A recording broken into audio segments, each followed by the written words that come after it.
Ay, ay, ay. Anyway, on that note, let's get to Jake Tapper interviewing Abdul El Sayed. A huge rally last night with Bernie and AOC. I gotta pee. I want to play something you said at this rally in Detroit last night. Are we going to let 50 million in lies steal this election? Hell no. Are we going to let Trump donors, billionaires, and AIPAC lies steal this election? Steal this election is a pretty stark term. I haven't really heard it used since 2024. To be clear, this is a close race. Congresswoman Haley Stevens is a 4-term congresswoman endorsed by outgoing Senator Gary Peters. Are you saying that if you don't win this election, it will be because it was stolen? I believe in the rigor of the democratic process, Jake, but I also believe that the corruption of billionaire money, AIPAC money, to the tune of $50 million being spent is anti-democratic on its own terms. If you were to take all the outside spending in this race out, this would not be a close election. But it speaks to the way that, unfortunately, money from DTE, our local utility, money from Blue Cross Blue Shield, money from AIPAC has come in to try to truck this election in favor of somebody who they know is going to do their business instead of the people's. And I think that's anti-democratic on its own terms. It's why I'm running on getting money out of politics so we can put money back in people's pockets and pass Medicare for all. So the attacks on Haley Stevens are also at issue. I know there are a lot of attack ads against you, but there are so many attacks on Haley Stevens that on Friday you posted, quote, "It's become impossible to ignore the way that people online make fun of my opponent for things that have nothing to do with her policies or politics. It's unkind and unhelpful," unquote.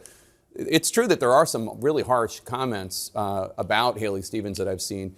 Here's one. Quote, "She's a suit with a large AIPAC bank account. That's it. She can't string together two." I want to point out something here with this Jake Tapper conversation that's taking place. First of all, Abdul did a fantastic job. He knows how to hold his own. Okay. In the most contentious environments. And I would go so far as to say this is probably more contentious than Fox News. It's crazy, but I think Jake Tapper is probably a tougher interview for someone like Abdul El Sayed than the average Fox News guy. Because unlike Fox News, he has prestige amongst liberals, and he always will weaponize the legitimacy that he has in liberal circles to attack Muslims. Okay? And that is, I think, a more difficult conversation to have than to talk to a hostile Republican. However, one thing that I find particularly strange about this is Jake Tapper recently had the President of the United States of America on his broadcast. He's supposed to be a liberal guy. Sure, the conversation took place after Lindsey Graham's death. Having said that, the fact that Jake Tapper was far less contentious with the fascist Republican president of the United States of America than he is with a progressive running for Senate in Michigan on a platform of universal health care and disavowing AIPAC, a platform that the overwhelming majority of Democrats agree with. The fact that he's more contentious on an interview like this shows exactly what Jake Tapper believes. Jake Tapper finds Abdul El Sayed to be a far more negative influence in American politics than even Donald Trump. It's clear. It's clear. Coherent sentences. She's a sellout who forgot how to think for herself. Corporate money can't buy her. You said we should beat the Republicans. Are you a beater? Do you know who Aren't said you that? woke Trump? That was you in your campaign. And I want to speak to that because every single time we talk about all the outside money coming in as a crutch in this election, it seems as though we're not hearing any explanation as to why. I think we saw some of it last week when the Congresswoman voted in favor of sending $3.3 billion of our tax dollars that should be spent on our healthcare and our schools to a foreign government to buy bombs and tanks. I would really like to hear a fulsome explanation of exactly what the trade-off has been. And unfortunately, $50 million doesn't fall off trees, doesn't come from nowhere. It comes because there's been some expectation on the back. So I want to know what was said to get that money into this election. But I'll be clear, I don't think it's kind to make fun of somebody for how they talk or how they show up. I also don't think it's kind to make insinuations about somebody's character as is being done to the tune of tens of millions of dollars. And here's the thing about it. I've known the... I think one is far worse than the other, by the way. Because Abdul's statements against Haley Stevens are nothing in comparison to what Haley Stevens' campaign backed by $50 million of ad spend look like. They're smearing him. They're calling him a misogynist. They don't have any evidence for this other than he disagreed with powerful women at different points in his life. It's such a ridiculous. It is the lowest I've seen these motherfuckers go. And then besides that, of course, not so subtly, terror jacketing him, saying he is a violent, woman-hating, anti-Semitic Muslim. You know how those guys are. That's the implication, right? The implication here is Abdul al-Sayed, Abdul Rahman Mohammed al-Sayed is a dangerous, aggressive, woman-hating, anti-Semitic Muslim. Now, of course, it's the Democratic Party primary, which is precisely the reason why they can't say it to that degree, right? They can't do that. Republicans will do that because they know that if they go too hard, they'll overplay their hand and liberals will get annoyed with it.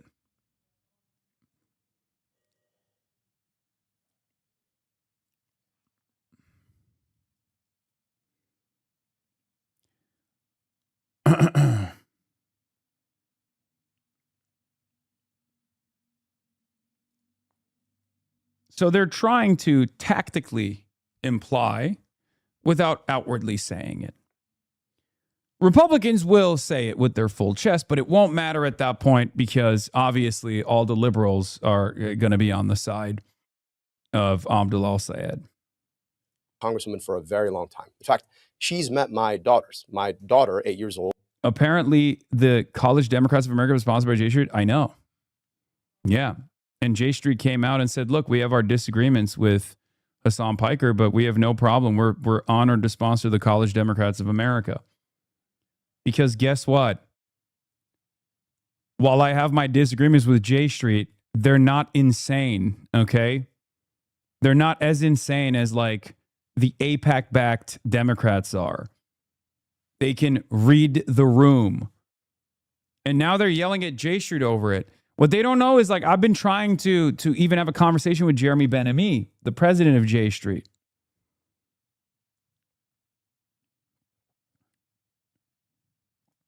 She told her, you should be really proud of your dad, although her allies are now running ads to say that somehow I'm disrespectful to women. Yeah.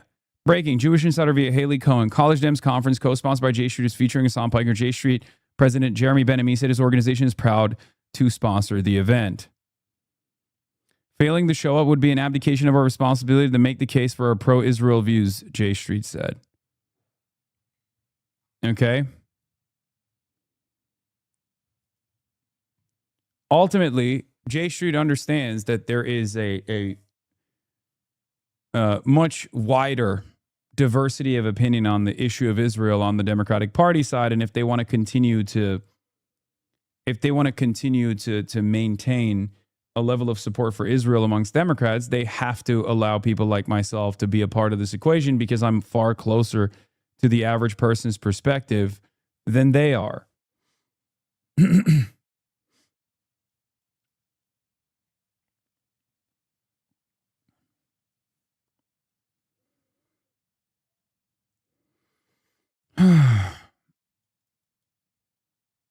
Yeah, see, he said, we had no role in the selection of speakers, and we're sure there will be speakers, including Hassan Piker, with whom we disagree. Being in venues like this is even more important when there are participants with whom we disagree. Failing to show up would be an abdication of our responsibility to make the case for our pro-Israel views. During his speech Saturday evening at the conference, Piker distanced himself from mainstream Democratic Party, condemning Democrats who compromise, who conciliate, who betray us to loud applause. No more to the Democrats who collaborate and cooperate with the fascists, who will fund ICE, who will fund Israel. We don't need those Democrats anymore, Piker said. The College Democrats Convention is hosting several speakers who hold extreme anti-Israel views, including Democratic Socialists of America activist and Arizona congressional candidate like Deja Fox, commentator Kat Abou-Ghazaleh, gun control activist and former DNC Vice Chair David Hogg, and Democratic Socialists of America endorsed congressional nominee Malai Quiros. Wow. Georgia State Representative Ruva Roman, a Palestinian American legislator with a long record of anti-Israel activism, will also be speaking. Lineup also includes elected officials who've been critical of Israel's policies, such as Representative Jamie Raskin, Chris Van Hollen, Jason Crow. College Democrats of America is the official collegiate arm and student outreach branch of the Democratic National Committee. Neither group responded to a request for comment from Jewish Insider about their decision to invite Piker. You know what's funny? They're an outreach branch of the DNC, and the DNC has not given them, the DNC's given them literally basically nothing. They were talking about it. Their largest donor is Cherokee Nation. DNC is like a minuscule part of their funding vehicle.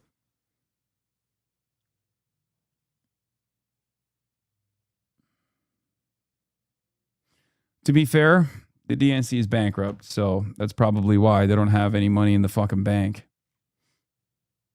Yeah, Tom Steyer listened to my pleas and maxed out to Abdul. Tom Steyer contributes the maximum legal donation of $7,000 to Abdul al-Sayed's campaign. The Michigan Democratic primaries in August 4th in 16 days.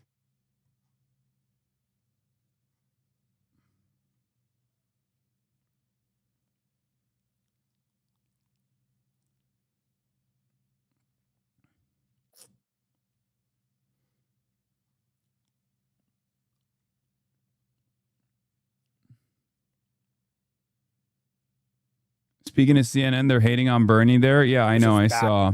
I know. We're going to cover that in a second. There's a new CNN piece that came out. It's not even hating on Bernie necessarily because it makes Bernie look good. Anyway, let's finish this Jake Tapper conversation. My daughter is now hearing about. So I'd like to hear the same kindness. I want to know whether or not the congresswoman also thinks that that's unkind and unright. I hear your comments about the ads being run against you that are attacking you from a... But I happen to agree with those ads. I happen to agree with the contents of those ads. AIPAC and other organizations. But I'm specifically talking about comments you personally made about Haley Stevens. Yeah, no, Haley Stevens has made those comments personally about Abdul al-Sayed as well. Abdul al-Sayed, on the other hand, did not get outside. Abdul al-Sayed didn't put in a red box in his media tab on his platform to attack Haley Stevens for having a goofy voice or not knowing what she speaks of, whereas Haley Stevens did do that to Abdul al-Sayed. So campaigns right now can't directly communicate with super PACs, even though the Supreme Court just made it legal for them to do so. So what they do instead is a concept called red boxing, where they put bullet points on their media tabs for all of the friendly super PACs to get their notes from. They'll say, attack my opponent with this perspective, attack my opponent from this angle, that kind of thing, right? And Haley Stevens' media tab straight up had attack Abdul al-Sayed for, being a woman hater, basically. So technically, Abdul al-Sayed's one comment on the Dave Weigel interview is not a fucking apt comparison to the $50 million of attack ads. Yeah, here it is. Haley Stevens isn't allowed to coordinate directly with AIPAC, so that she does instead is put directions on her website telling them what flyers she wants to be mailed to people and when. Yeah.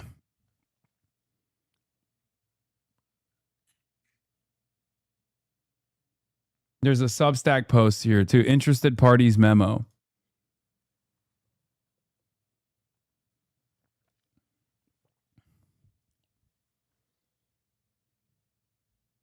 There were 2,500 people in Grand Rapids, by the way, plus overflow. It's insane. He's going to cook. I think Abdul's going to shock the world. Okay. This is a big battle. This is perhaps our biggest battle yet. This community has been involved with a lot of campaigns this cycle, many of which were tough. where our guys were getting outspent 5-1, 6-1, but never 12-1. Okay? I think Abdul, I'll say we shouldn't get confident. We should continue pushing.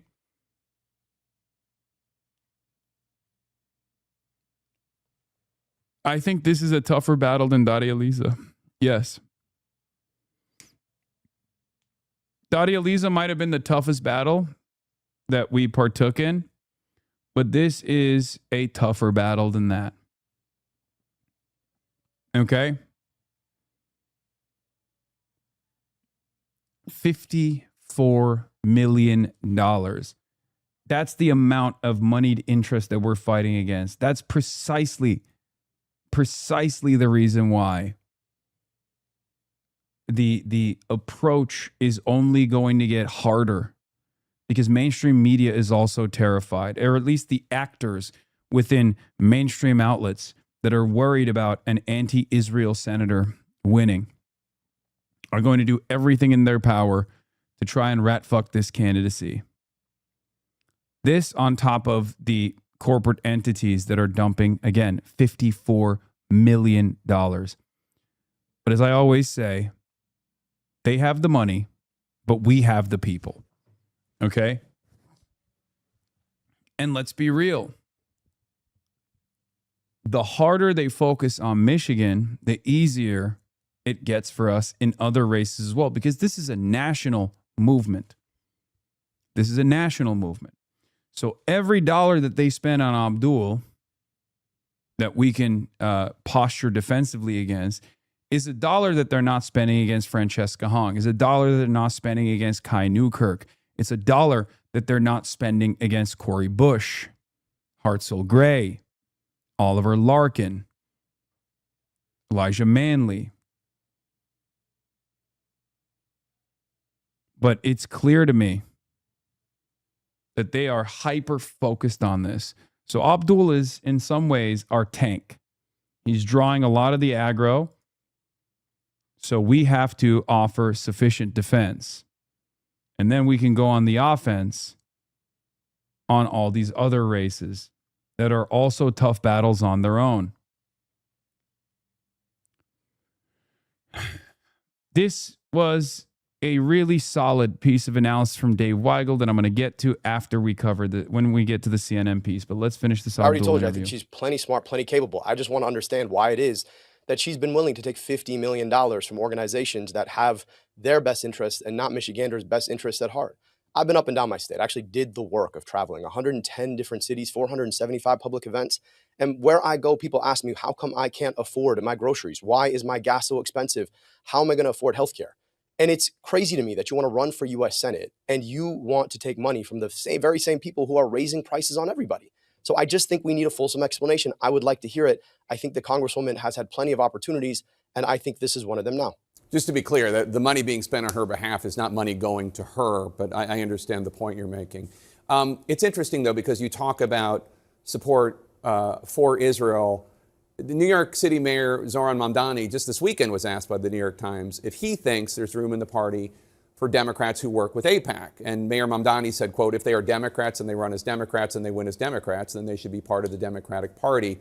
When you were asked by CNN if support for Israel could be about anything other than money, you told CNN, quote, not if you're a Democrat and you believe in human rights, unquote. You also said, quote, every definition of a Jewish state ends up in some articulation of illiberal values, unquote. So it sounds as though, and correct me if I'm wrong, it sounds as though you and Mayor Mamdani disagree about how big this tent should be, whether there's room for it in the tent for Israel supporters. Dude, this conversation is so fucking annoying to me. Like, oh, is there, hey, you guys who we are treating as outsiders, who we absolutely fucking despise and don't want you to be a part of this tent, are you comfortable with having people who are pro-genocide in your coalition? Why is this always a conversation? Well, I know why. Because they're still trying to position all the anti-Zionists, all the Israel critics as outsiders that just want to destroy the party. The party must remain a pro-Israel party. That's the perspective here, right? Ridiculous framing overall. Well, Jake, I'll tell you this. There's always room in the And tank. no, Mamdani didn't say, oh, it's great when people are pro-Israel and they're a part of the fucking coalition. They're just presenting it as such because Zohran Mamdani, at the end of the day, is a politician and he does the political speak. And he gave plenty of criticisms to AIPAC, plenty of criticisms to Israel in that conversation, but he also basically danced around the issue of is it appropriate if there are, pro-Israel candidates that you can coalesce around, right? He avoided it. He avoided giving a direct response to it. And I'm certain Abdul will do the same. For folks. And I'm for human rights. I'm for equal rights to peace, dignity, and self-determination.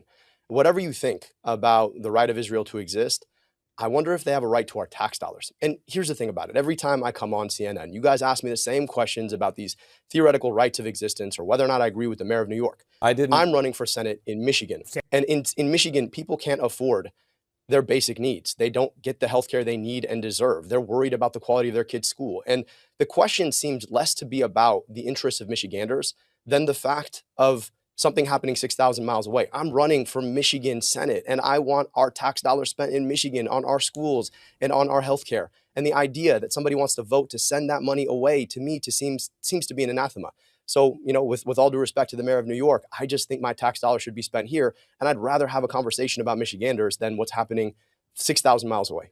The war with Iran is clearly heating up. 3 U.S. service members, 2 were killed and 1 is missing overnight. They were stationed in Jordan. 20 weeks ago, when Iran's supreme leader was killed, you told your staff, according to audio obtained by the Washington Free Beacon, quote, there are a lot of people in Dearborn who are sad today, so I just don't want to comment on Khamenei. He's using shamelessly Washington Free Beacon opposition. I don't see liberals doing that to centrists. Okay? Liberals will never take a Washington Free Beacon article that is attacking a centrist candidate and then deploy it against a centrist candidate. They would never do that shit. It's the most cynical, negatively framed interpretation of a conversation that took place. So why are you taking the framing of a psychotic right-wing outlet? Why are you legitimizing the Washington Free Beacon? Are you going to legitimize Steve Bannon next? Are you going to legitimize Nick Fuentes next? What the fuck's going on here?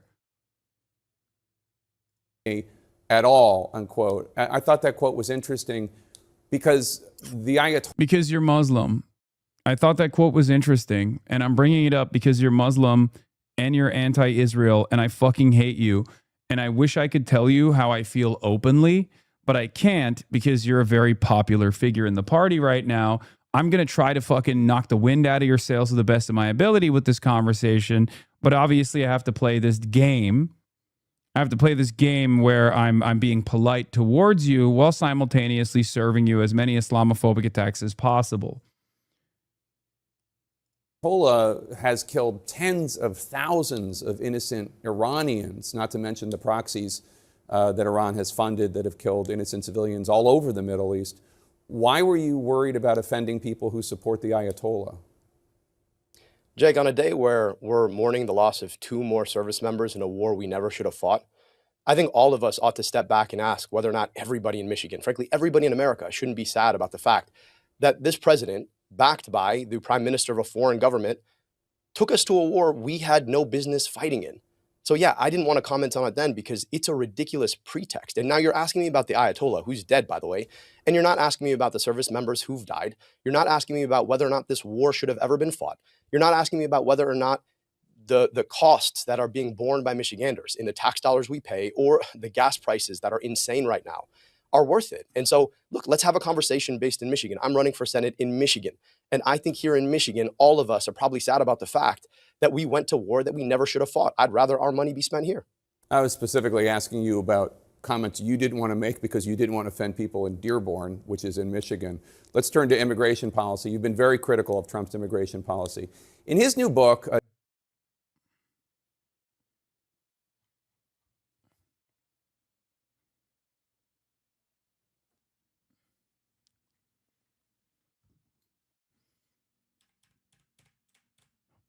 this level of follow-up, putting words in his mouth, refusing to understand the point, refusing to entertain a broader point. Yeah. Tapper, Bash, Jennings, and other CNN pundits were the biggest cheerleaders of the Iran war. No self-reflection and no accountability after the war they supported led to needless loss of life and hardened the Iranian regime, which they all thought was days away from collapsing. It's a ridiculous pretext. And now you're asking me about the Ayatollah who's dead, by the way, and you're not asking me about the service members who've died. You're not asking me about whether or not this war should have been ever fought because Jake Tapper supported the war.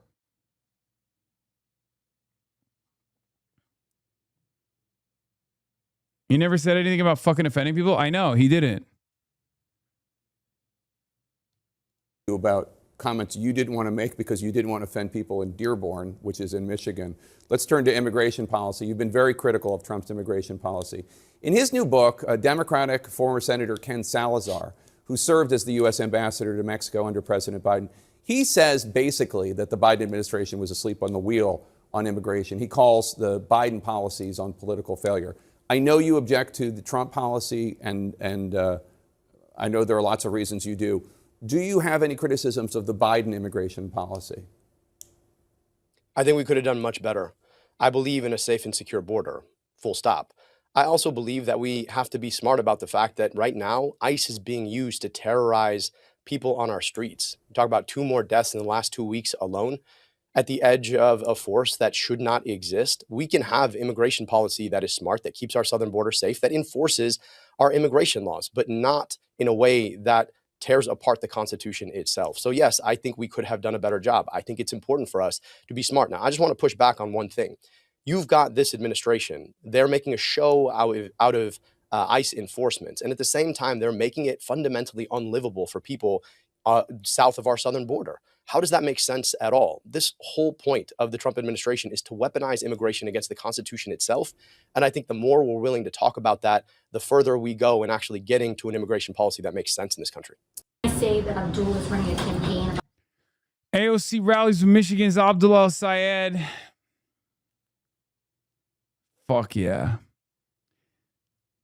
I mean, this brings a smile to my face, tear to my eye. This is great.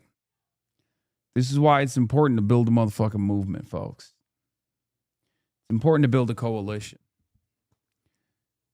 This is, and I need you to understand, in some ways, this is the easiest it's going to get.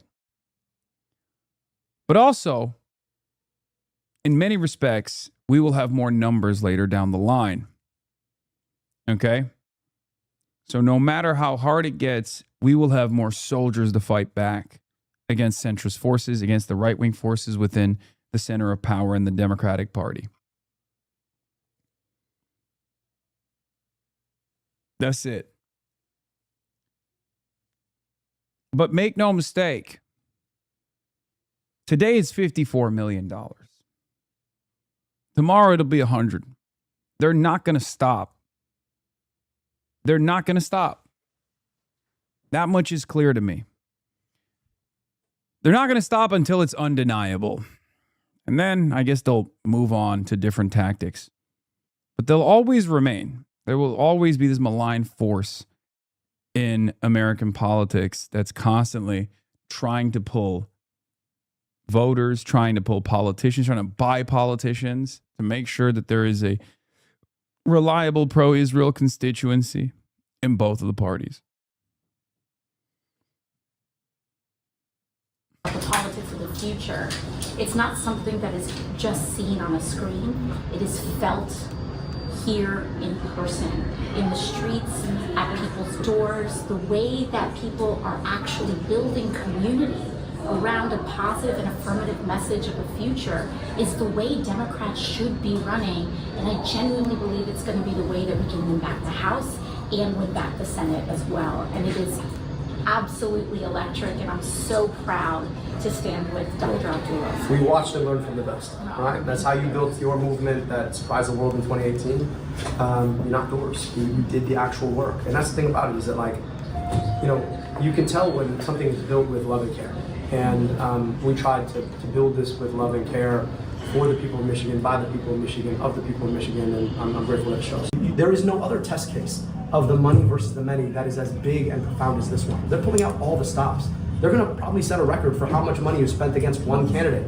And the idea that we're still in most polling winning, right, despite that, tells you what the people really want. And I'll just say, it's anti-democratic as hell to bring $50 million into an election. Like, imagine, just everybody should imagine. Imagine there was no outside spending at all. Where would this race be? Which should tell you something about electability. Turns out, if you're electable, you actually have to inspire people to want to be a part of a movement. You actually have to inspire people to want to be a part of something, to vote affirmatively for a vision of a future that they actually want to live in. And so, you know, I just think this should open up a broader conversation about how we do politics in general, in particular, how we do politics in a party that claims to be for working people. Man, he's so fucking good. And he's gotten better. He's so good, but he was already good, but he's gotten better too.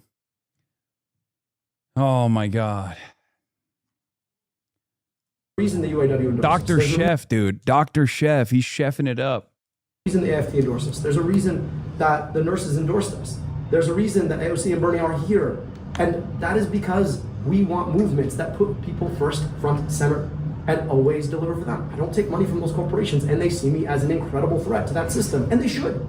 But, you know, they're trying to, in effect, bring $50 million of outside cynical money, right, to corrupt this election in a way that the Democratic Party, frankly, should be bigger than. The Democratic Party is... Dems are in the middle of a civil war. He's at the heart of it. America Actually by Ested Herndon has Dr. Abdul El-Sayed on. But before we get to that, we are going to talk about Hakeem Jeffries. Bernie blowback, ladies and gentlemen. Bernie blowback. How Sanders' primary endorsements have sparked a Democratic midterm war. Now, what's interesting about this article is that it's not written by Edward Isaac Dover. It's instead written by Sarah Ferris, Manu Raju, and Allison Main. Normally, this type of article, if it's super negative, would be written by Edward Isaac Dover. So the fact that Manu's on it gives me a little bit of confidence. Okay? Edward Isaac Dover is the designated pro-Israel, anti-Bernie, like anti-Bernie-crat guy at CNN. He's the CNN payroll hatchet man. Now, one of the best parts about this article is Hakeem Jeffries confronted Senator Bernie Sanders against meddling in House primaries, particularly one involving a black Democrat. He seemed to not care, said Greg Meeks of New York, a Jeffries ally who was also on the call, said of Sanders, recalling the previously unreported phone call. Fucking beast mode. My goat. Bernard has had it. Bernard has motherfucking had it, baby. Michigan is the front lines of Bernie versus leadership war. With Al-Sayed surging, Gary Peters was so afraid he could lose the Dems. The seat that Peters came out for Haley in a must-win House seat. Sanders is pushing Will Lawrence, activist whose remarks about black leaders have infuriated the party.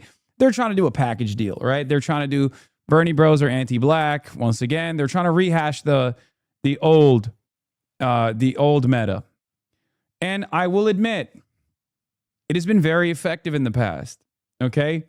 Especially in constituencies where the old entrenched vanguard still remains, okay?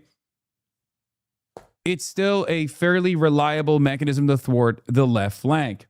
I want to bring up something interesting that I saw on the timeline of an old conversation that Uncle Sam Cedar had. Okay, an old conversation from 2021 about black socialism. Okay? This is from August 4th, 2021. Let's take a look.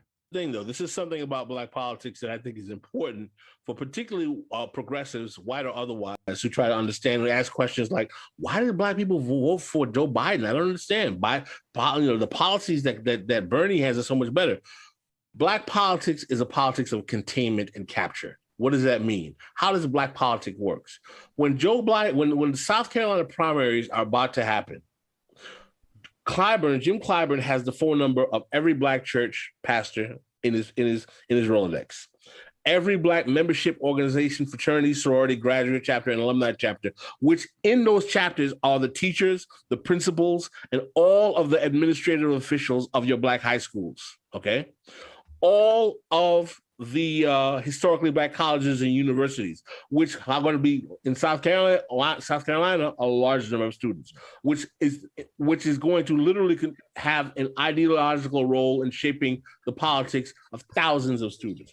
What I'm trying to say is that the way in which Clyburn does this is not because black people will, if you explain the policies to them, will not understand. Oh, this stuff, federal job. Yeah, this is Revolution podcast for those of you who don't know. If you're actually interested in hearing this perspective and further beyond it, they're a great podcast. This is Revolution is the name of the podcast. Guarantee and universal healthcare is better for us. It's that the ideological infrastructure is controlled by the black political class, and they maintain that control by exacting patronage, which I call fatback and biscuits, from the Democratic Party and its corporate acolytes, and handing it out piecemeal to people who are within their constituency through public service types of policies. And that aspect of how black politics works is what, in order for anyone who's interested in having any kind of left, and I've said this and I'll say it again, you will not have a left in America with effective politics without black people, because there's never been a left in America with effective politics without black people. And if you do not do that, black politics will be used to destroy the left, like it was done in 2016 and 2020. You have to understand and find a way to puncture the ideological. And there are certain things. Look, I've been talking to a lot of people about this kind of stuff for quite a while now, because it's something that I acknowledged, is something that I understood fairly early on. Black people demographically are the most progressive voting bloc in this country. Okay? Straight up. Issue after issue after issue, black people are consistently, bar none, the most progressive, the most reliable progressive voting bloc in the country. Okay? This is 100% the case. Okay? But it is a policy of containment. It is a politics of containment as well. And therefore, there is a lot of understandable mistrust towards outsiders, specifically progressive outsiders. And I think Jim Clyburn weaponizes that all the time. Okay? And I think we on the left, when we speak on certain issues, like when we say stuff, especially because, look, I'm white. I'm Muslim, but I'm white, right? When we speak on certain issues, when we speak out against black people, even if they're centrist liberals, for example, right? That comes across very differently to a lot of older voters, especially, right? That comes across as unnecessarily antagonistic. That's number one. Number two. There's still no penetration into the voter turnout machine or the infrastructure. And part of that is because there aren't a lot of, and this is changing now, but there aren't a lot of visible black socialists. Okay? And part of that is also because black progressives are oftentimes sidelined, not by the progressive movement, mind you. Just if you're black, it's already harder for you to generate more goodwill within the party. Summer Lee is the example I'm thinking of. Ayanna Pressley is another example I'm thinking of. Summer Lee's a great example because, like, she is one of the congressional representatives that's closest to me ideologically, and yet many people don't know of her, right? Ayanna Pressley, I agree with on a lot of stuff. She's a very consistently progressive politician, and again, many people don't know of her. Cori Bush, obviously this community is aware, but of Cori Bush. We've campaigned with Cori as well. But like, this is in some instances by design, right? Ilhan Omar as well. So there is definitely a problem with black visibility in general, and it's doubly difficult. It's especially difficult if you're also outside of the establishment, outside of the center of power within the Congressional Black Caucus, for example. If you're not a part of this vehicle, if you want to be an agent of change, you don't even have that leg up. Now, here's the thing. Summerlee isn't DSA. DSA discarded her and she's a socialist still. Yeah, Summerlee isn't DSA because of the DSA, specific DSA chapter's fault. Okay? So maybe hush.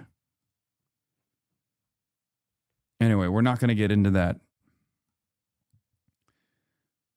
But the other part of it, I do think black socialists get sidelined by white progressives. I mean, I don't know if I fully, like, there's definitely an element of that. This community is one where that doesn't happen, and yet still, like, there's a broader problem, right? Do you know what I mean? Like, think about it this way.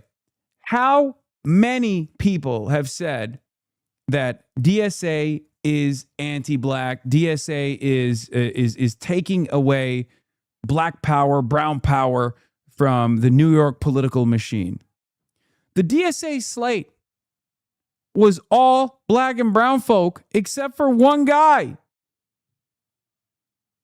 So there is this weird narrative that mainstream outlets also play a formative role in advancing that robs people of their identity, that robs people of their blackness if they're democratic socialists, that robs people of their Latina background if they're democratic socialists. And it's the same principle for Zionism, right? If you're critical of Israel, you're no longer Jewish. We saw this with Brad Lander. And Brad Lander is as pro-Israel as you can be while still being critical of Israel, right? And they made it seem like Brad Lander was actually anti-Semitically unseating Dan Goldman. All the Jews that voted for Brad Lander over Dan Goldman were no longer Jewish in the eyes of the media. This happens all the time. And it's very fucking frustrating. Can we stop saying black and brown? That's literally the problem right there. I mean, I don't know. What do you want me to say? BIPOC?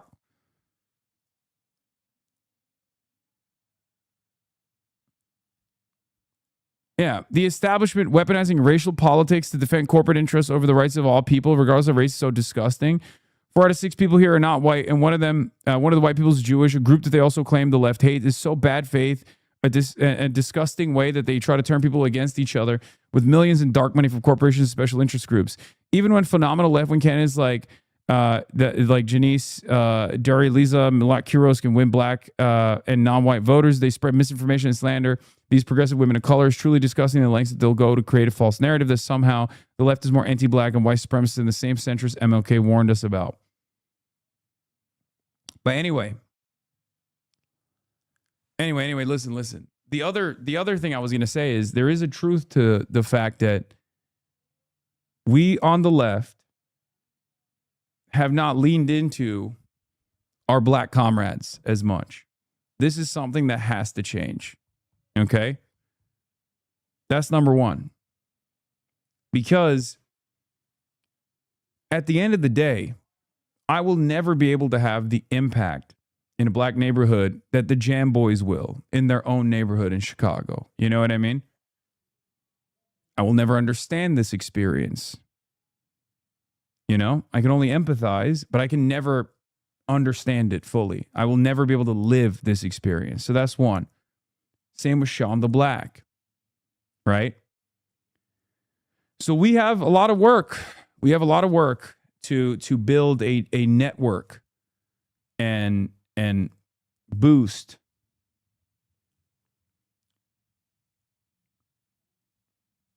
we have a lot of work to do as far as like developing a network and boosting black voices so that they can turn around and organize in their communities.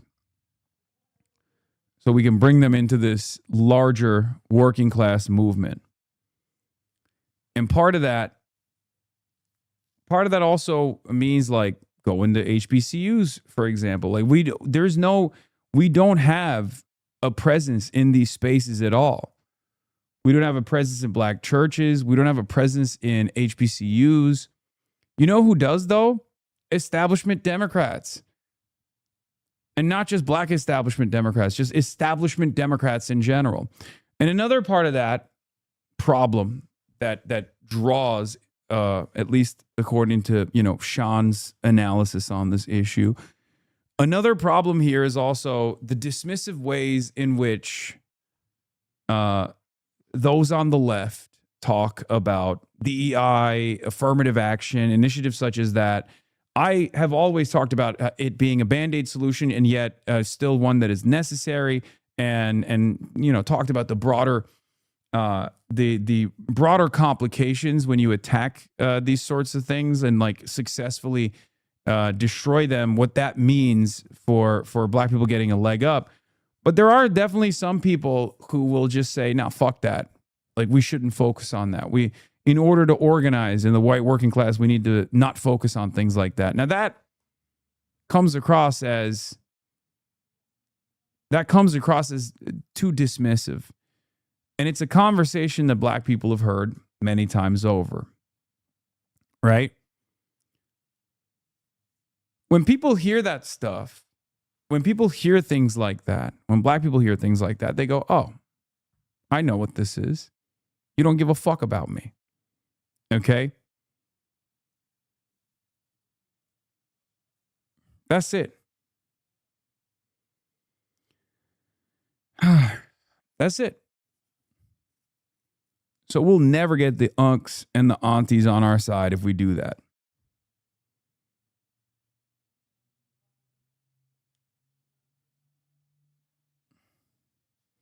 What is this? I will be expecting to recreate this YouTube short of the next DSA event. Shut the fuck up, Oni. I mean, this shit's weird as fuck too. This is not. My policy is just, treat people like people. Don't go above and beyond. Don't go overboard. That's weird. That's no way to organize. It's far better to have black allies in these communities that bring us into these communities to help them organize than to go to those communities and do this kind of fucking symbolic otherizing of black people, right? Because that shit doesn't, that shit's lame and strange. And in some ways, it's also kind of racist because it's so performative. And it's also like, it still goes back to me. What am I doing as a white person? Look at me. It's white performance. Okay? Like, look at me. I'm a white guy and I'm going above and beyond with my acknowledgement. Just fucking be normal. Like, what is this performance?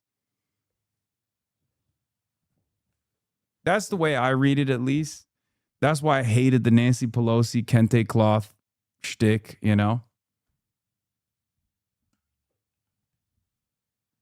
It's just silly. It's so transparent. It's so, maybe it works. I don't know. Maybe older voters like it. But in any case, yeah, this is the take I hear a lot. Yeah, we heard it for 200 years. Let us prioritize white people, please. Then you'll get what you want. Then we get cut out and excluded and told to be happy when we got the crumbs. Yeah. But the problem is, it's not like the establishment is giving black people anything either. But the difference is the establishment is at least like, the establishment offers, a comforting face, lip service, and it's there. It's funding. There's a funding vehicle from the party apparatus that trickles down to these black organizations and institutions, right? As they're talking about here, right? Dems will give money Like Jim Clyburn is always going to have money from the Democratic Party that he can distribute to South Carolina groups, right? To different black organizations and institutions in South Carolina. So there is like a payment patronage system that already exists. And that creates, obviously, a lot of trust.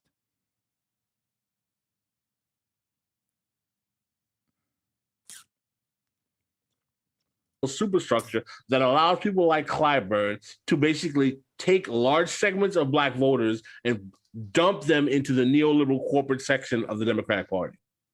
Yeah. Yeah, the reason DeGette got pissed off at Clyburn, he failed to get the black vote for her. That's why she wanted him replaced as a whip.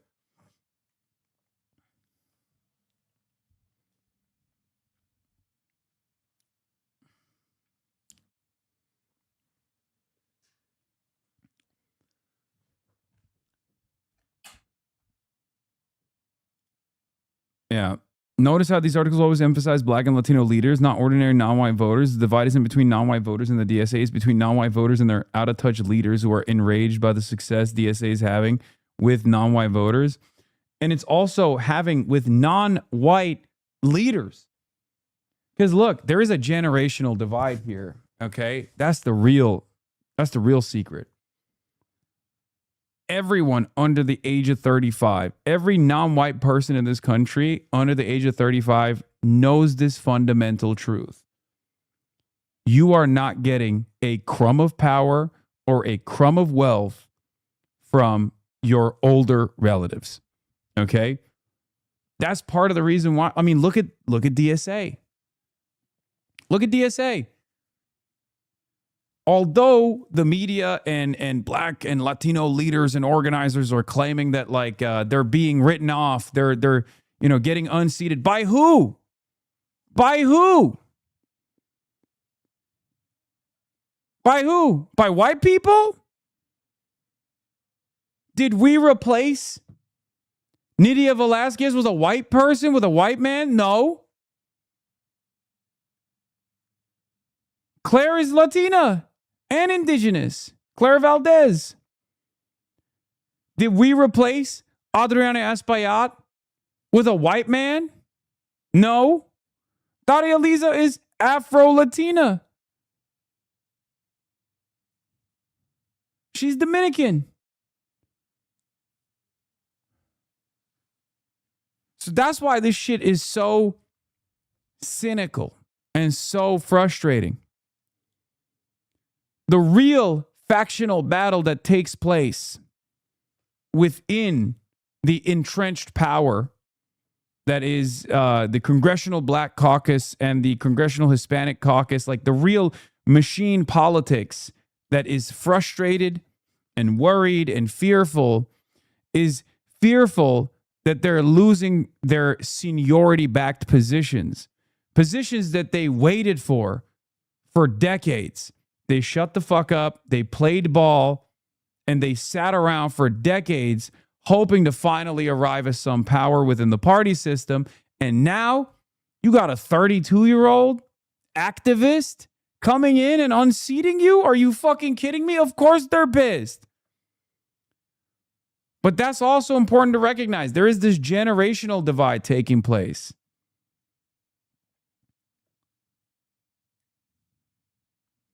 That's what's going on.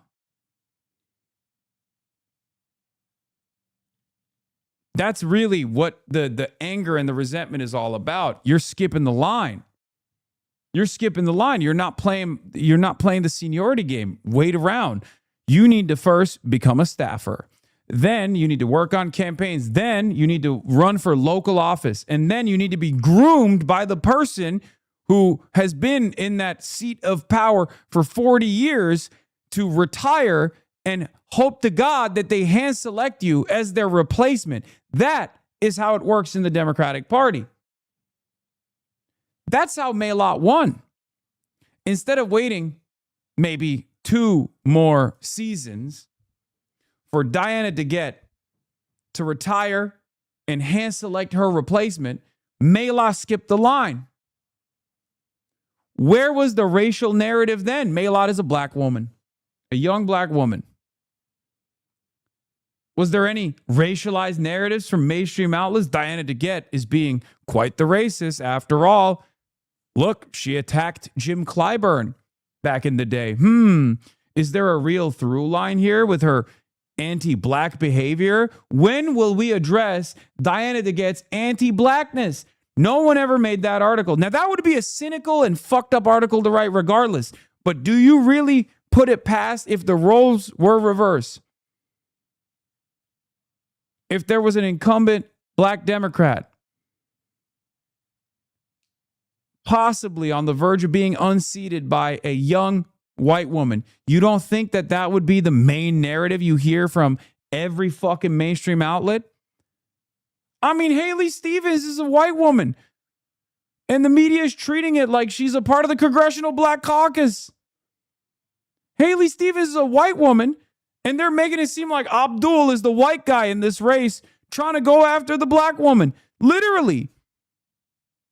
Haley Stevens is a white woman who's Christian, and people act like she's Jewish. The weaponization of IDPOL is out of fucking control. It's crazy.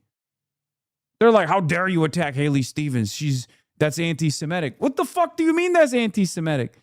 Between Abdul and Haley, there's only one person that has actually unseated a Jewish person from a position of power by getting tens of millions of dollars from AIPAC, and that's Haley Stevens against Andy Levin.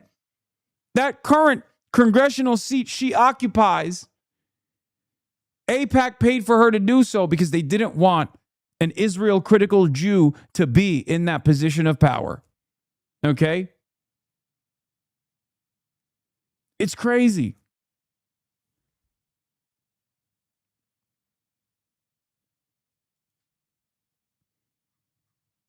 Yeah, the key or signature move here is to smear with countless allegations of sexism for manufactured microaggressions, followed by a do nothing, throw up your arms as Hillary did in 2016. Well, breaking up the banks won't end sexism and racism. Yeah, way to be dismissive of a candidate, 3-term, in parentheses, woman, congresswoman. These people are demons, man. They're fucking demonic. All they care about is power. That's all they care about. And they will stop at nothing to make sure that they eliminate all threats to their seat of power. Now, of course, there's a reason why they don't attack the Republicans in the same way. Because Republicans are not unseating them in their cushy, safe districts. We are doing that. Right? And Republicans, no matter how evil they get, that's a good funding vehicle for the Democrats. Without doing a single damn thing, you could just fundraise against how devastating the Republicans are. So it actually fits into this power structure.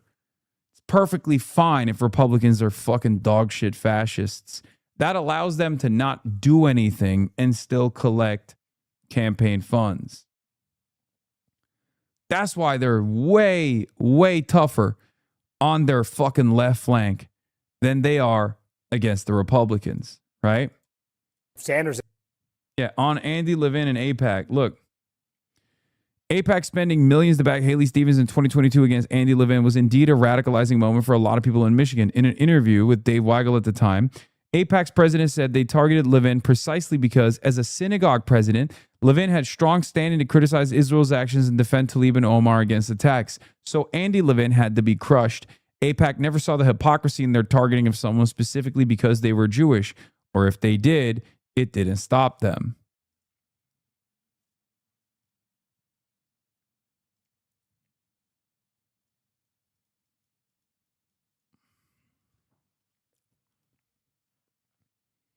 Has Levin endorsed Abdul? Day one, baby. Andy Levin endorsed Abdul, I think, day fucking one. Yeah.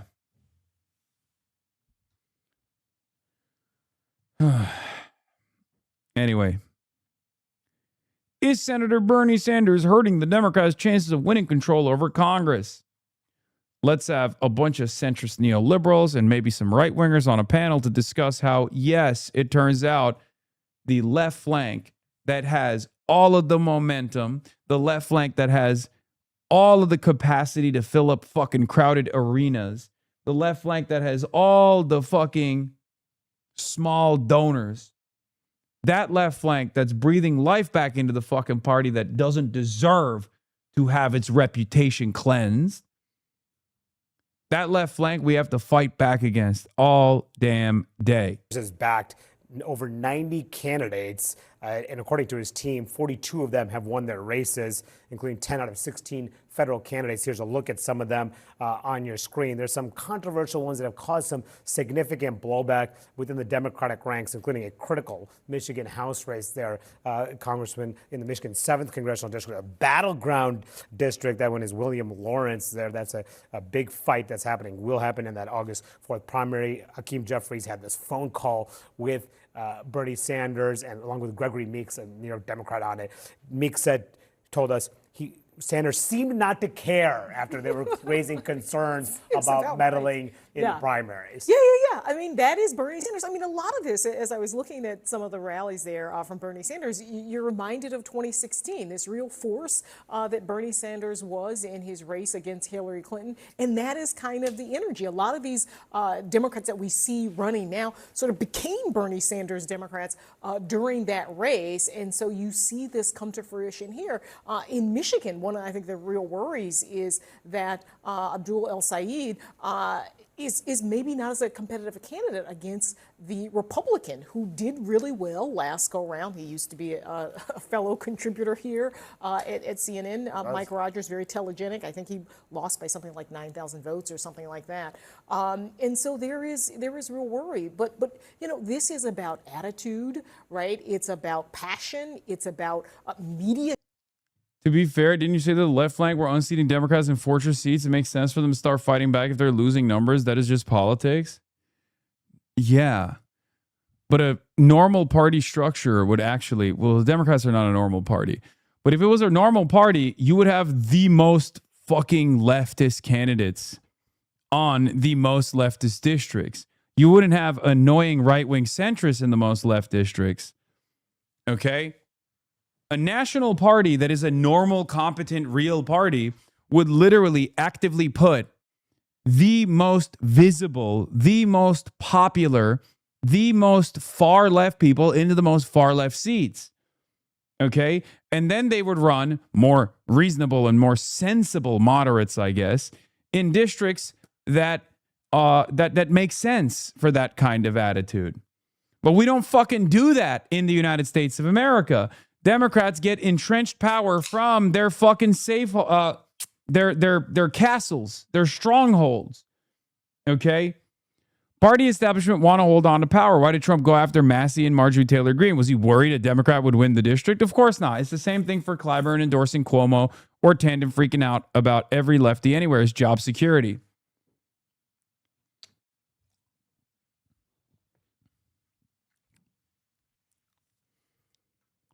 Electability is a genuine concern, but that's not really what motivates this crowd. And they're not really even very good at it. A perfect example of how propaganda works at the story framing level. Corporate Dems have spent a decade buying primaries for corporate candidates, and the party has seen an epic loss of power, and yet there are never TV segments about them hurting Dems' chances of winning. Yeah. When is the last time you heard about how fucking angry the voters are at the centrists within the halls of power? They literally, bro, New York is a closed primary. New here, but you literally contradict yourself in the first 30 seconds. Wait, what? How? Explain yourself. New York is a closed primary system. Who's voting for these candidates? It's fucking Democrats voting for these candidates. But if you were to literally listen to the media, you would think that aliens were fucking spawned into these districts from the outside to cynically vote for these fucking candidates to get Republicans elected. It's like, no, dude, those are your own voters.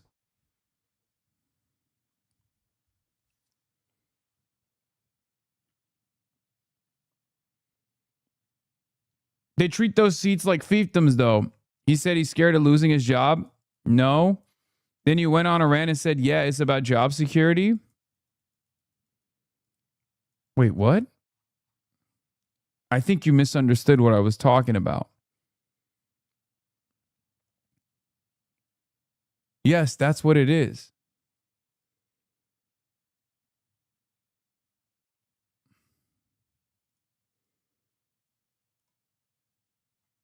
Job security for Neera Tanden relies on her constantly fucking attacking the left flank. What's the contradiction? Even what your statement is not contradictory. I'm so confused.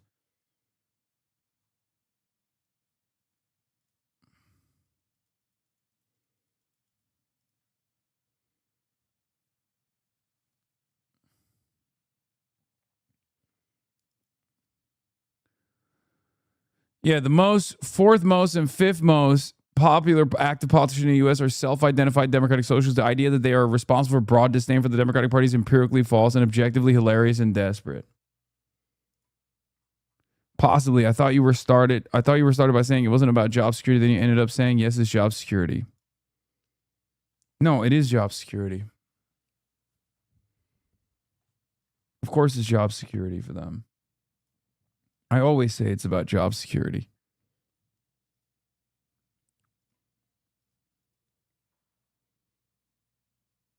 Anyway, but they never, like, Dems in the media never fucking criticize establishment Democrats, okay? Mainstream outlets never criticize establishment Democrats for creating an environment that has allowed the voters to come to terms with on their own that establishment Dems are not fucking working.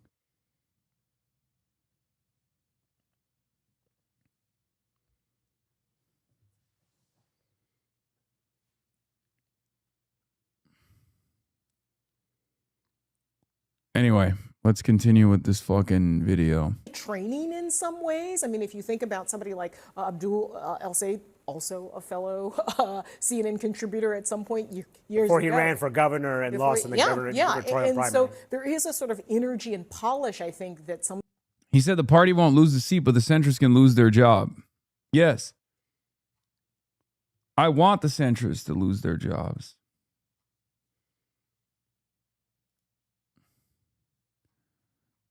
Why? Did y'all hear about Vladimir Putin opening the oldest vault to reveal images of biblical figures? They all black, every single one. Why are you sending me this OG meme?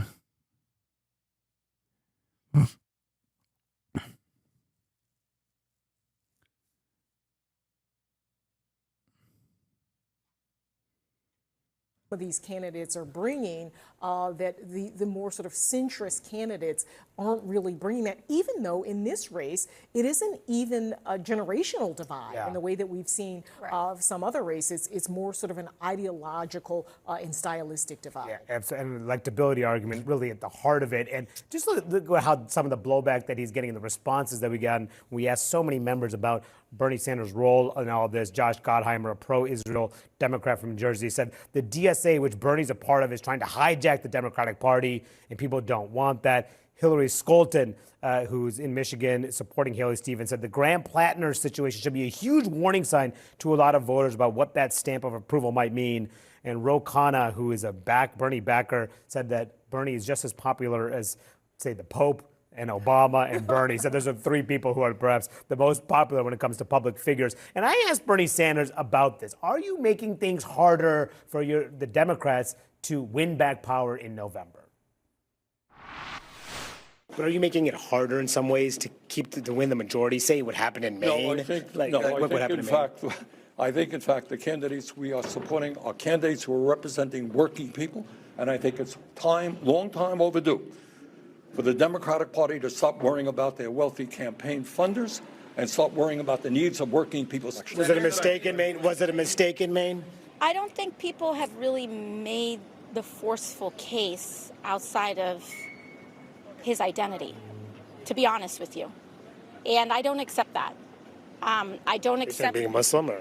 Yeah. Yeah. I sometimes wonder if we should do that. If we should like fucking fight fire with fire a little bit. You know what I mean? Yeah, why bother having primaries at all? Let's let AIPAC choose the candidates from both parties and cut out the middleman. Scandalizing weighing in on primaries rather than letting Dem leadership handpick nominees. I love these completely manufactured stories. Not letting Jeffries and Schumer decide nominees is forcing them to divert previous precious cash to primaries instead of spending it to fight the GOP. Hey, here's a fucking idea. Don't spend any cash on your incumbents and let your incumbents run and fundraise on their own. Let your incumbents run on their record and see how well they do. Why are you spending any cash on defending those seats?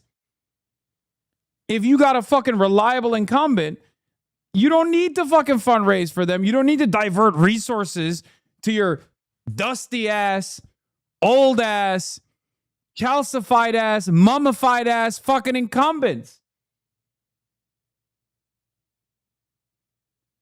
What are we doing?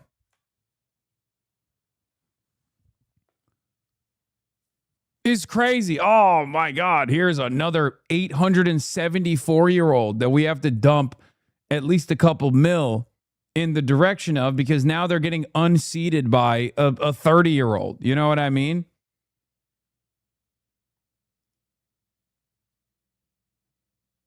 It's crazy.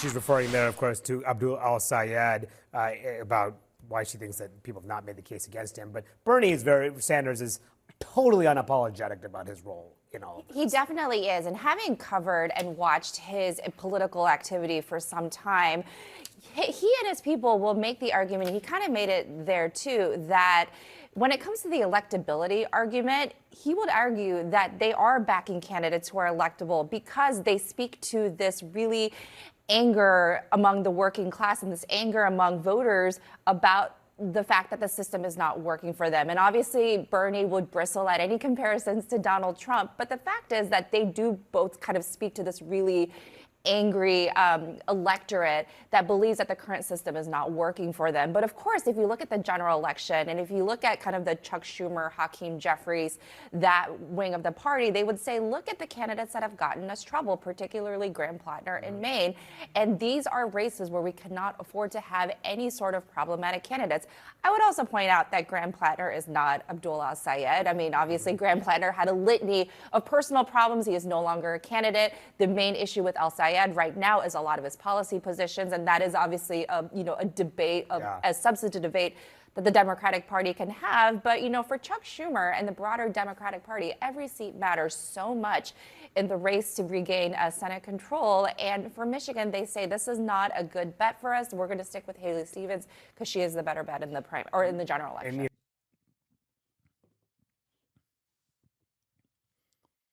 I think one of the funniest arguments that these guys are presenting is that Haley Stevens is anything without $50 million of AIPAC money. Like, fucking Haley Stevens, we just need to let her be the candidate because she's clearly the stronger candidate. It's like, stronger how? Why is the candidate that can't fucking fundraise as well as Abdul the stronger candidate? She has no base. She has no real excitement on the ground. She has no on-the-ground mobilization at all. She literally just has $50 million in outside expenditures from super PACs. What happens when they decide Mike Rogers is the same empty suit that is easily bought and sold? What then? What happens when the corporations decide, yeah, it doesn't matter who wins this race? How do you make sure that Haley Stevens, if the cash flow diminishes, especially with AIPAC, which is the biggest donor, right? AIPAC is the biggest donor. Who do you think MAGA-backed AIPAC is going to go for? Who do you think AIPAC is going to fund in the general? Let's say something unbelievably unfortunate happens and Haley Stevens wins the primary. It's not going to happen. We're going to make sure that it's not going to happen. But let's say that takes place. Haley Stevens just voted against cutting aid to Israel against the wishes of her constituents. What makes you think she'll fight for Michiganders in the Senate or even be able to defeat Mike Rogers when she can't stand on her own without $34 million of AIPAC money? What fucking happens when AIPAC goes, yeah, Mike Rogers is probably a more reliable pro-Israel vote for us. So we're taking $34 million, chopping more than half of her direct campaign fundraising, which she hasn't even fundraised for. She just fundraises for that by going, Israel comes to me in my dreams. What then? And where's Dave Weigel's assessment? I've lost it because I had the Dave Weigel. Does anyone have the Dave Weigel link? I really wanted to. I wanted to read that because that was a good readout. Okay, so here it is. The long Democratic story since 2016 is that the party leadership getting weaker and less popular. Sanders and his movement get among Dems get more popular. The most successful period for the anti-left faction, AIPAC, DMFI, etc., was 2021 to 2023, when Biden had won and was doing a lot of stuff, and the left liked it, and Bernie supported it as well. So anti-left faction could beat Nina Turner with ads about her trashing Biden in 2020. They could beat Aaron Regenberg with a candidate who highlighted all of his work for Biden, etc. The 2024 election discredited the anti-left faction. The centrist faction lost all of its gusto because they lost. They were moderate. They campaigned with Liz Cheney. They refused to talk about Israel in terms that the public demanded. They dropped their anti-ICE sentiment. They were pro-ICE, objectively pro-ICE, openly. They never talked about like trans people or anything like that. They moderated to the center and it didn't fucking work and they lost. This was huge. The electability argument only works if you fucking win elections. If you lose elections twice to Donald Trump in spectacular fashion, as the moderate, as the centrist, as the reasonable centrist, all of a sudden, all those people that were leaning into you because they believe the electability argument, they're not going to believe you anymore. They fumbled the ball against Trump again, as Dave reports, and no one in that faction is as strong, popular, or good at building crowds as Sanders. Add to this that Obama could be, but he doesn't want to engage in primaries, and that a lot of New York Dems specifically wrecked their credibility by endorsing Cuomo in 2025. They look like retreat losers who should just let Sanders et al. Run the ball. Yeah, when you see Neera Tanden depict herself as an expert on electability, please remember that Tanden was one of the architects of the Hillary Clinton 2008 campaign that explicitly insisted that Barack Obama could not win a general election. Yep.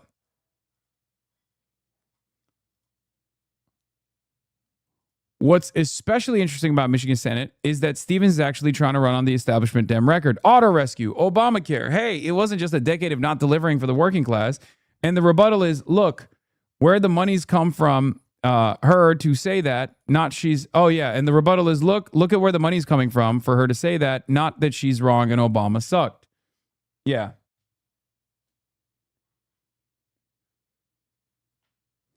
This person says, also, AIPAC and other super PACs are basically how our campaign is funded, and there's zero guarantee in the general she will have that money spout, which is a huge concern about electability. Yeah, that's been an interesting discourse. If AIPAC wins her the primary and then sits out the general, how many Democrats are going to want to be everything on AIPAC?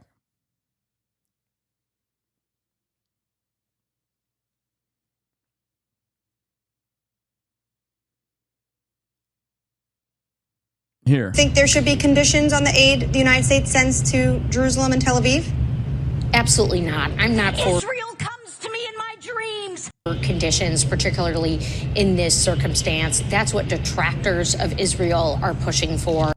And we have a country, Israel comes to me in my dreams. A very close ally.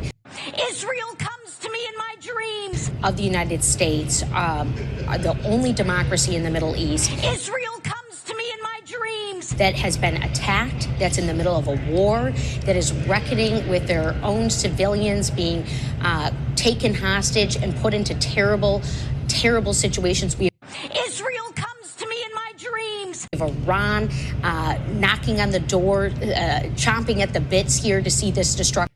By the way, notice how she's not presenting herself as this fucking yokel with this like aggressive, quote unquote, fake Michigan accent that no Michigander I've ever encountered says is authentic to Michigan. I've been thinking about this a lot. And I think Haley Stevens is very intelligent. Okay? I think Haley Stevens is specifically beefing up the I'm a yokel who loves Michigan for one reason and one reason only. Her accent and her entire outfit, her entire persona is a love letter to Michigan. This is her own assessment, right? This is the way she wants to present herself. So whenever she's asked hard questions, not this, by the way, because back then this wasn't a hard answer for her. But if she were to be asked the same exact question now, which she was a couple days ago, she just goes, oh, yeah, well, I love Michigan. You already know. I'm just, there's a lot of great people in Michigan who, in our communities. I love our communities in Michigan. And then she never answers the fucking question. And we haven't noticed this. She is such a fucking politician, dude. I think she hasn't been hit on this as much because we're so focused on her like weird like yokel sensibilities, right? The way she presents herself is like a real hardworking Michigander, a little bit of stick it to him, right? Like she does that as a deflection. She does that as a fucking deflection, dude. Straight up.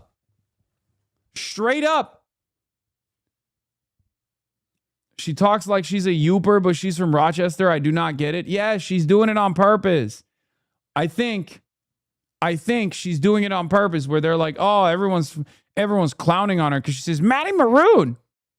Okay? Here, look at this question.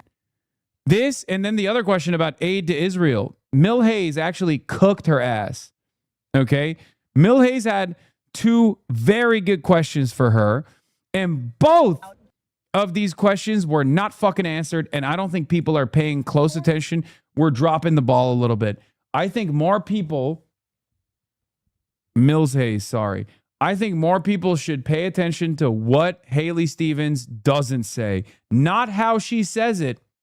She wants you to pay attention to how she speaks. She doesn't want you to pay attention to the fact that she's not answering any fucking questions.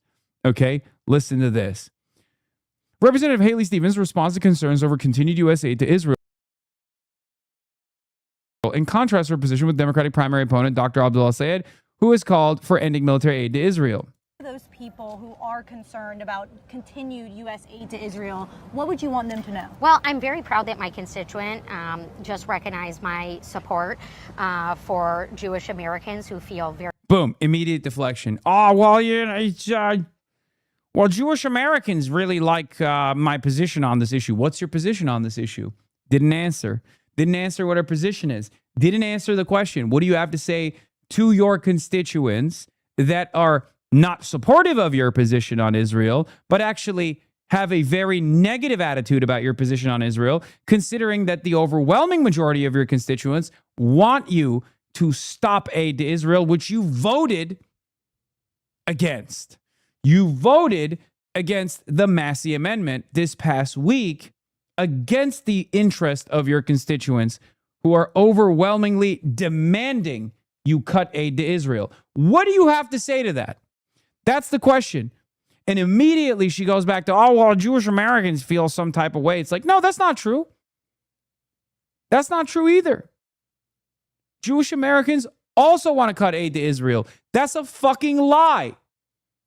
Very targeted right now, that anti-Semitism is rising. I didn't get a chance to ask him. What the fuck does that have to do with conditioning aid to Israel? What the fuck does that have to do with conditioning aid to Israel? You still have not answered the question. How he is doing. I'm going to go back and do that. We had a temple that was blown up by a terrorist. What does this have to do with conditioning aid to Israel? Again, 3 talking points. None of it has addressed. What do you say to your constituents? What do you say to your constituents who want you to cut aid to Israel? Actor, and it's a tough time. And here in Michigan, we've got robust and incredible diversity.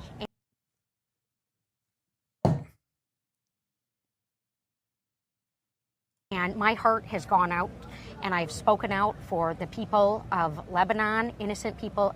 This question is not about what are your feelings about the victims of Israel. This question is, what are you going to fucking say to your constituents who don't want you to send aid to Israel, who are worried about your allegiance to the state of Israel? There's no answer here. And she does this all the time. And even I didn't realize that she was just constantly fucking avoiding these direct questions. She never answers direct questions. The first journalist, free ball for all the reporters out here. I know some of you are local, you're watching. I know some of you and your producers are in here right now. Free money for you, free ball for you. Get her on a single fucking issue. Get her on one thing. Okay? One thing. It doesn't matter what it is. If you can get her on Israel, excellent. Okay? One thing. Free money for you. Free ball for you. It will be great in your resume. Okay? She never answers questions. She never answers direct questions with a direct answer. In Lebanon, our incredible Lebanese American community here in Michigan. We've got remarkable business leaders, small businesses, several Lebanese American chambers here in Michigan, Lebanese restaurants who were standing. I love eating. I love eating at Lebanese restaurants. Like, what the fuck? Why is she not answering the question? Answer the fucking question. I don't care if you love labneh and you prefer it to hummus. Why do we give a shit? The question is not about that. Standing up alongside congregants of that temple, making sure that families had food. And I'm in the business. Yeah, and the more she refuses to answer the questions, the more she fucking puts the twang in there, okay? Yeah, we've had Michigan food. Lebanon. The more she fucking runs away. You saw that TikTok? I know who you are. What TikTok? The more she fucking gets asked a direct question that she doesn't want to answer, the more she fucking goes, "It's the Michigan way! Vladimir Putin!" Of bringing people together. The difference between me and my Democratic primary opponent, Abdul, is that Abdul refuses to acknowledge the two-state solution. Yeah, and then he turns around and goes, Abdul, my opponent, Abdul.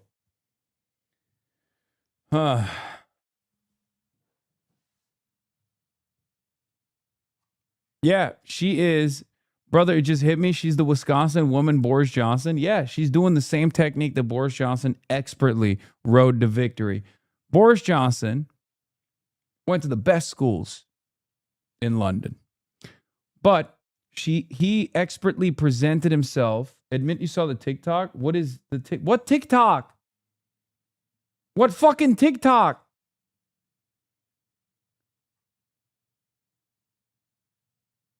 I don't know what you're saying. Just send me the fucking TikTok. Maybe I saw it.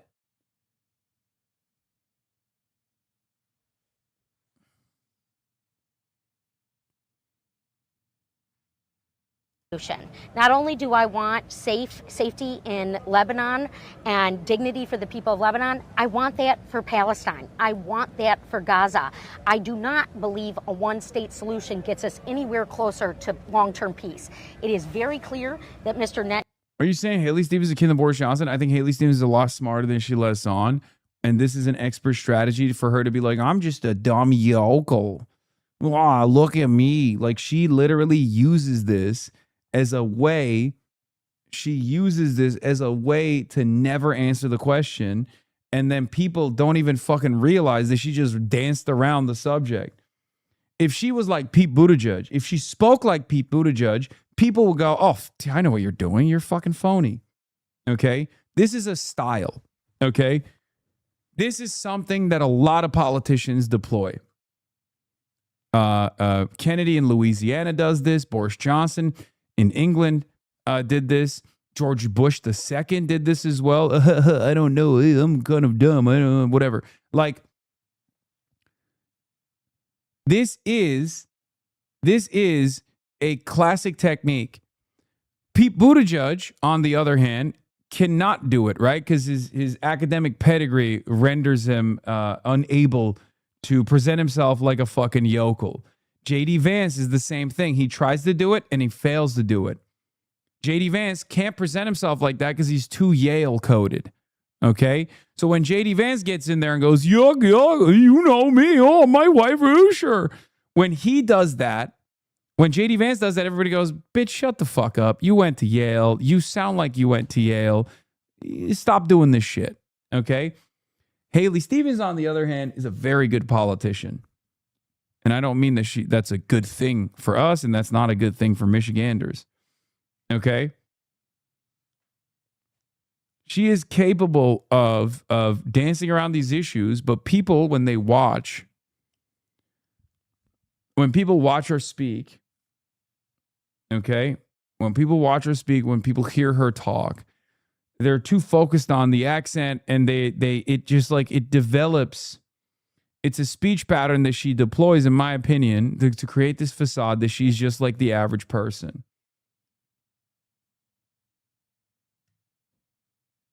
Across Michigan, I am trying to lead. I am trying to lead with consistency. Like 2 minutes and 10 seconds, no answer to the fucking question. Here, let's look at this one. Again, Haley Stevens on Senator Bernie Sanders, Representative Alexandria Ocasio-Cortez campaigning in Michigan this weekend for her Democratic primary opponent, Dr. Abdul Sayed, in the U.S. Senate race. What do you have to say to the supporters? If you win, what do you have to say to the supporters of Abdul Sayed? Look at what she says here. This rally tomorrow with Sanders and AOC for your opponent. There are a lot of people in the Democratic Party that are looking for that progressive kind of movement. Yeah. How would you try to bring those people in? I'm just curious if, Mr. Sanders is willing to acknowledge the great work that I did. What?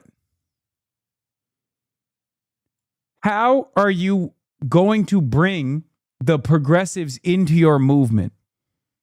If you win, how are you going to bring in the progressives to your movement? That's not an answer to that question.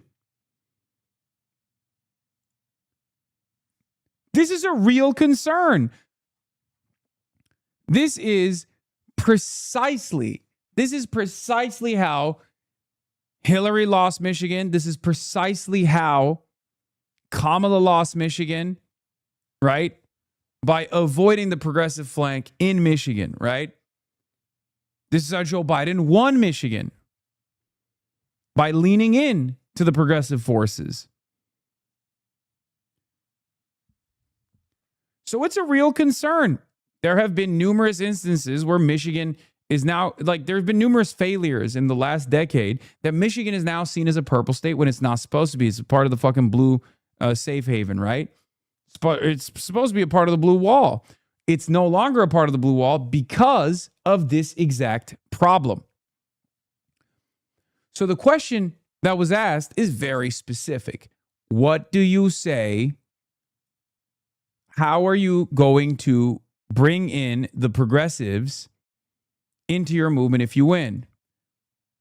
Her answer is, I'm just curious, Bernie never. What do you mean? I'm just curious if, Mr. Sanders is willing to acknowledge the great work that I did alongside President Obama on the auto rescue.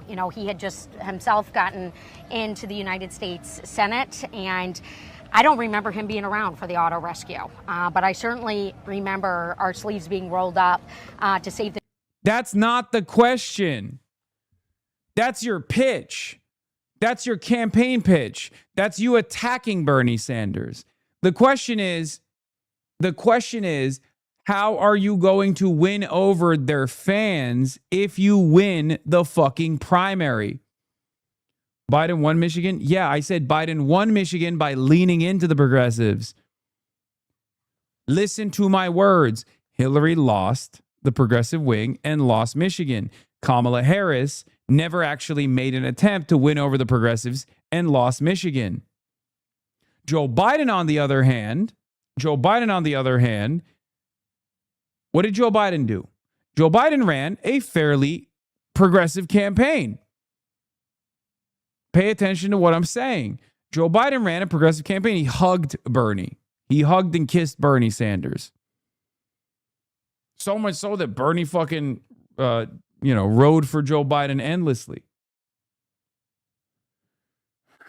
200,000 Michigan jobs to stand up for working people and to do the right thing. And I'm also really proud of the record that I have. You know, I have been recognized as the most effective lawmaker for Michigan because I write laws and I pass laws and I make a difference. This is not an answer. Do you want her to win? Stop giving her tips. Wait, what? I'm not giving her tips. The fuck? I'm unloading. I'm giving the journalist tips on how to ask better questions. Nail her on an answer.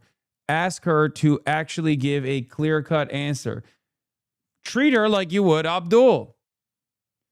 Reporters never let their subjects get away with this level of deflection when it's someone who's an insurgent left candidate.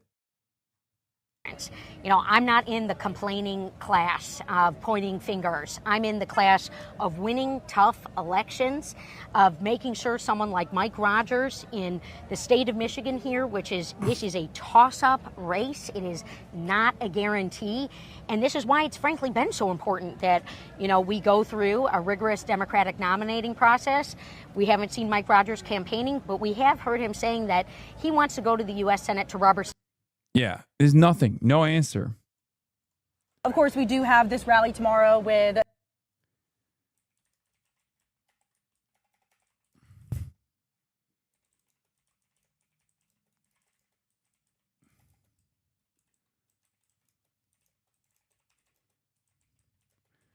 I've noticed that what gets lost in the yokel shtick is how much Haley Stevens actually avoids answering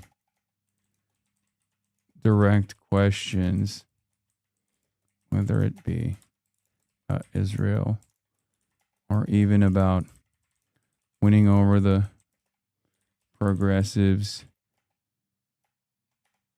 or even about courting the progressives if she wins the primary.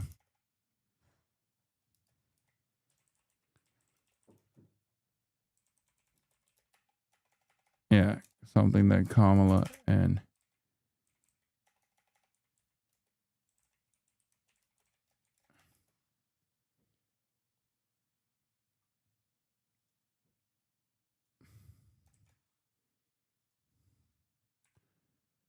anyway.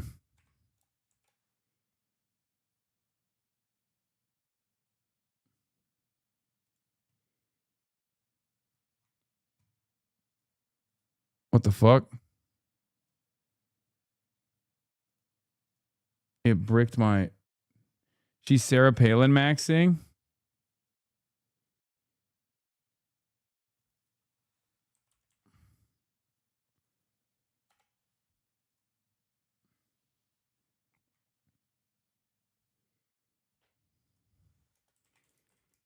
Like an expert politician.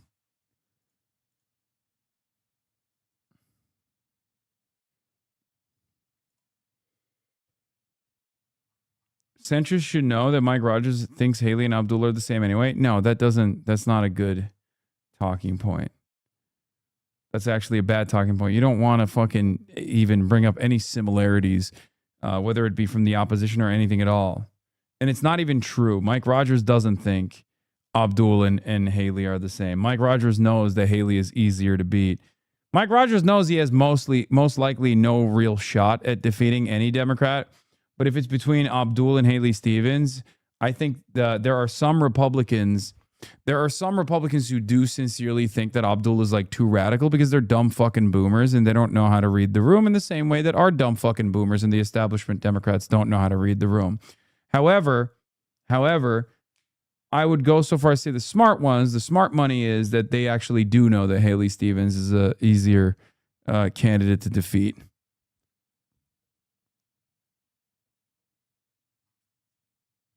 But that's it. Anyway, that's all I got for today. 7 hours. I'm freaking tired, chat. That's all I got for you for tonight. I'll see you tomorrow as always. We're back. Here's the TikTok people claimed you saw. Okay, well, why you got to do that right as I'm leaving too? Take a week off, bitch. You know? Anyway, love you guys. Stunning profile. See you introduction tomorrow. Monday Newsday, baby. We're back.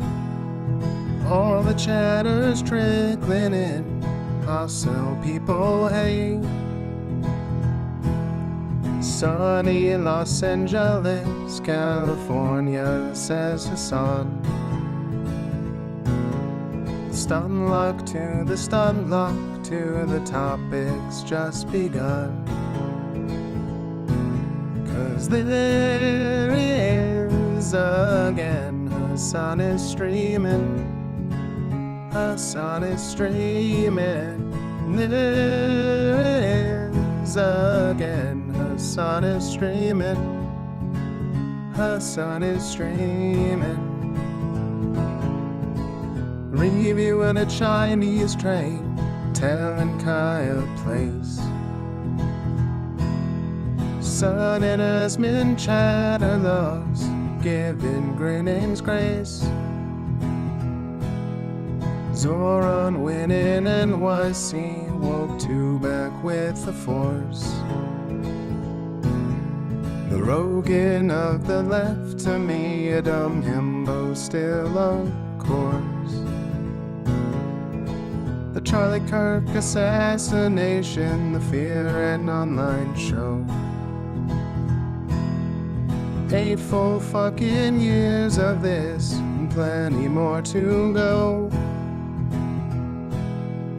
Doing fun stuff tomorrow, throw PBS up on the screen.